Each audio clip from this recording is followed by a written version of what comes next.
RVBN, the Rich Video Blog Network, home to great personality profiles, weekly NFL predictions, top 10 list of everything and anything, and a whole lot more. RVBN, Billerica, Massachusetts. Good morning, Facebook, YouTube, Twitter, and Google+. This is Rich again, back for your first video blog of the day for Sunday, October 16th, 2016, around 5:42 in the morning in Billerica, Massachusetts. It's going to be a sunny day out, starting off about 38, 39 degrees, but it's going to warm up to the 60s.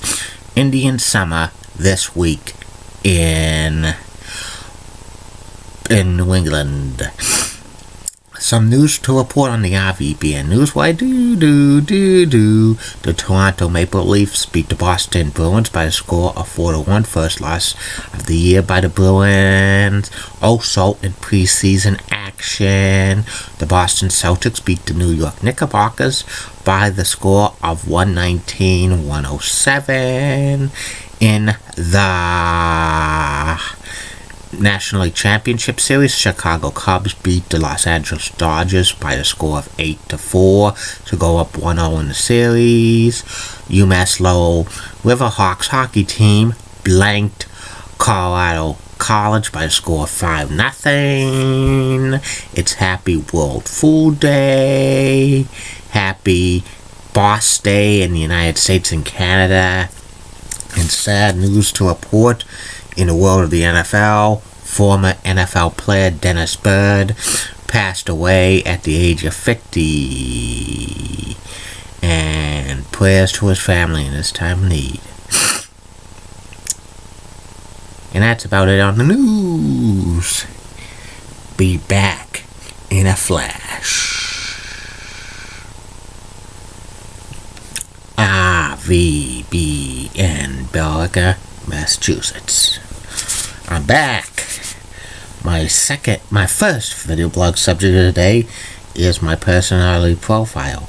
Today's personality profile is about former Major League first baseman and current New York Mets color man on SNY, Keith Hernandez.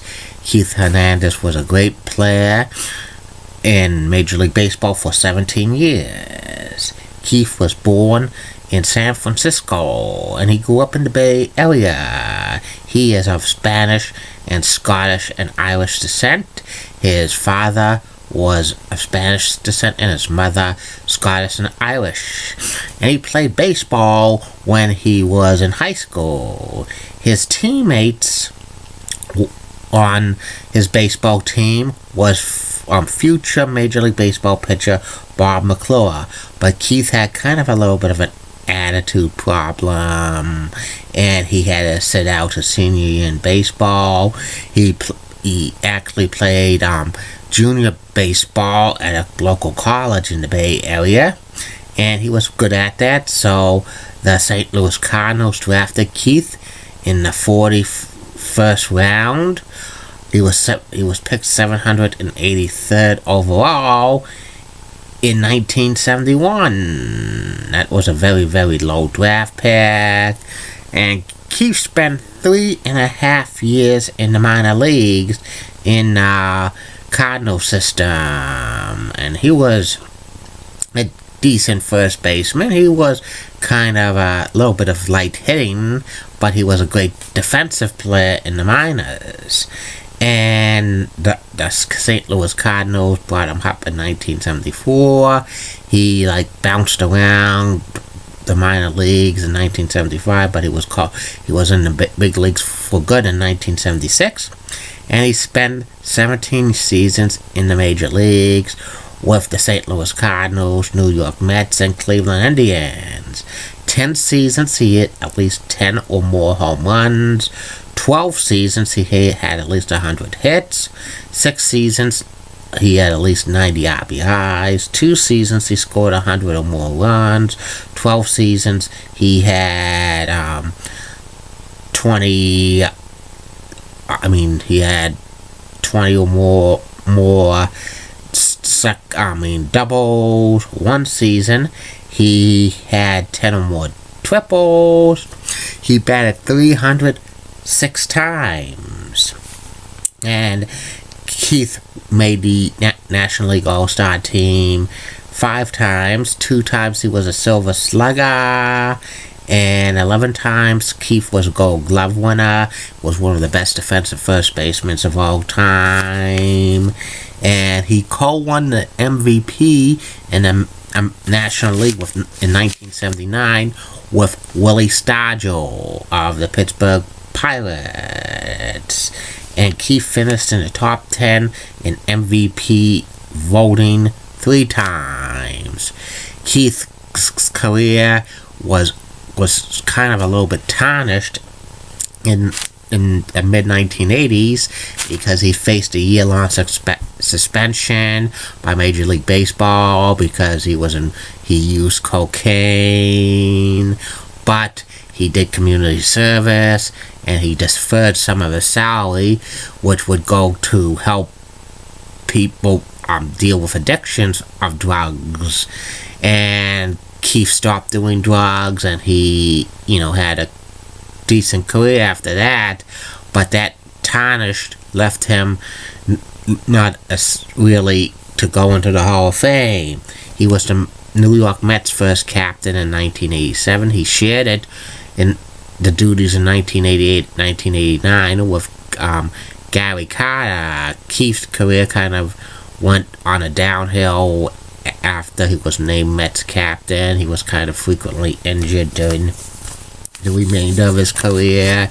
He played He played with the Indians in 1990, but he was a shell of his former self because it was just too many injuries. He retired, and his career stats were .296, 162 home runs, 1,070 RBIs, 2,182 hits, 1,121 runs scored, 426 doubles, and 60 triples.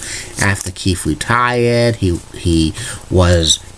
made some appearances on Seinfeld from time to time in the 1990s, including the last Seinfeld episode in 1998. He wrote 4 books about baseball during his time in Major League Baseball. He did some commercials with Walt Frazier about facial hair, dyeing, coloring. Sorry. Excuse me. I'm battling a little bit of a cold this morning. And Keith, since 1999, has been, one second. Since 1999, Keith has been the color man for New York Mets games, first for Fox Sports New York and MSG, and since 2006, Keith has been with SNY and WPIX. He teams with Gary Cohn and Ron Darling. And Keith Hernandez was in the Hall of Fame ballot once in 1996. Sorry about that. Keith was once in the Hall of Fame ballot in 1996, but he did not get the necessary 5% of the vote to stay in. And I think a lot of writers held him against him for using the drugs in the 1980s with the cocaine. And some people think Keith should be in the Hall of Fame because he's a great defensive shortstop. First baseman, And Keith is in the Hall of Fame of the New York Mets. And that's about it on him. And I'll be back later, Facebook, YouTube, Twitter, and Google Plus with one more video blog today because it's Sundays and I only do 2 video blogs on Sundays, and it's going to be about the top 100 best blondes of all time. And today will be from number 20 through number 11. And either Julie Broughton or Molly Rosenblatt will be between number 20 and 11. Who is it going to be? The lady with the best legs in Orlando, Florida, or the lady with the best legs in Minneapolis, St. Paul? You'll find out. Keep calm, everybody. I'm a Julie Brennan guy. Molly Rosenblatt, the WCCO accent, has nice legs. Elizabeth Hart, so stunning. She's the best. Amy Sweezy's awesome Amy. Linda Church of WPIX Channel 11, New York, such a rocking cougar. She's got nice legs. Best in New York City. And Barbara Gibbs of ABC Lemon has a sweet southern accent. Have a good day, Facebook, YouTube, Twitter, and Google+. Bye.